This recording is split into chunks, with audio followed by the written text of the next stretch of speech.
नमस्कार सीमा किचेन कुइने सबाइके स्वागत। आज के नारकेल रुई बानाচ্ছি। तो रुई माछ आमी धुए परिष्कार करे निয়েছি। এখানে 3 পিস নিয়েছি আর নুন হলুদ মাখিয়ে কিছুক্ষণ রেখে দেব।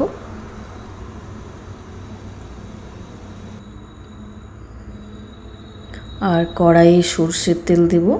সরষের তেল দিয়ে করব এটা। আর একটা মশলা রেডি করে নিয়েছি। দিচ্ছি হচ্ছে নারকেল কোড়া আর সরষে দেব, সাদা সরষে বড় চামচের 2 চামচ। আর ঝালটা যে যেমন খাবেন সেরকম হিসাবে কাঁচা লঙ্কা আমি এখানে 3টে মতো কাঁচা লঙ্কা দিয়েছি। এবার এটা একটা পেস্ট বানিয়ে নেব। আর সরষের তেল দিচ্ছি। তেলটা গরম হয়ে গেলে মাছগুলো ভেজে নেব। তেল গরম হয়ে গেছে, এবারে মাছগুলো আমি ভেজে নিচ্ছি।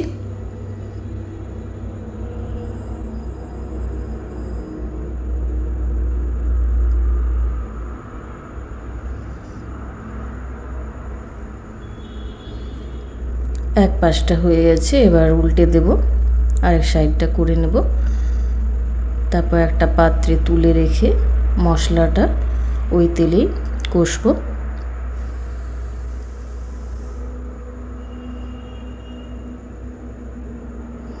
বেশি কিছু লাগে না নারকেল রুই করতে।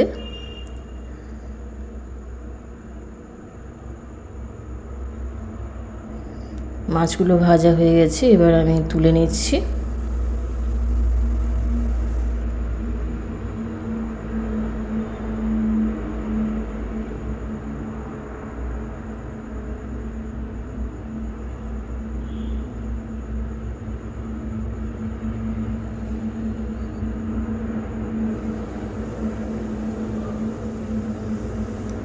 এবার ওই তেলে ফোড়নে দেব, 5 ফোড়ন দেব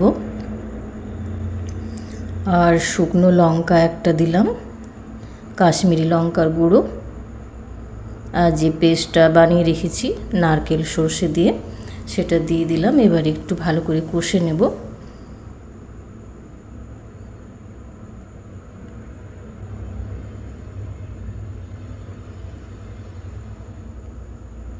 এবার পরিমাণ মতো হলুদ দিচ্ছি আর একটু নুন দেব। মশলাটা একটু কষা হয়ে গেলে দেখুন তেল ছেড়ে আসছে, এবার একটু জল দিয়ে দিলাম। খুব বেশি জল দেব না, 1 কাপ মতো জল দিয়েছি।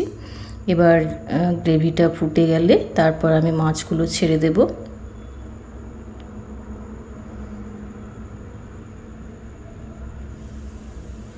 এবার মাছগুলো দিয়ে দিচ্ছি। মাছগুলো দিয়ে একটু ফুটিয়ে নিয়ে তারপরে তৈরি হয়ে যাবে আমার নারকেল রুই।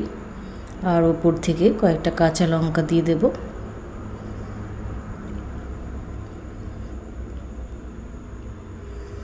আর গার্নিশিংয়ের সময় একটু নারকেল কোড়া ওপর থেকে দিতে পারেন।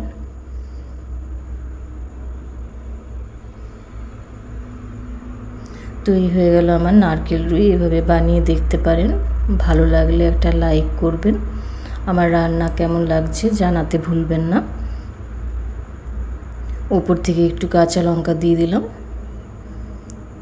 আর পরিবেশন করার সময় একটু নারকেল কোড়া দেব উপর থেকে।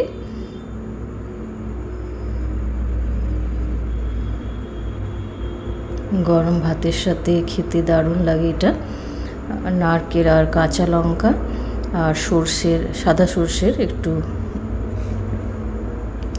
কাঁচা লঙ্কাটা বেশি করে দিলে বেশি ভালো লাগে খেতে, একটু ঝাল ঝাল হবে। এরমভাবে বানাবেন। সবাই ভালো থাকবেন, সুস্থ থাকবেন। সবাইকে অনেক ধন্যবাদ। আবার কোনো রেসিপি নিয়ে আপনাদের সামনে আসবো। সবাই ভালো থাকবেন, সুস্থ থাকবেন।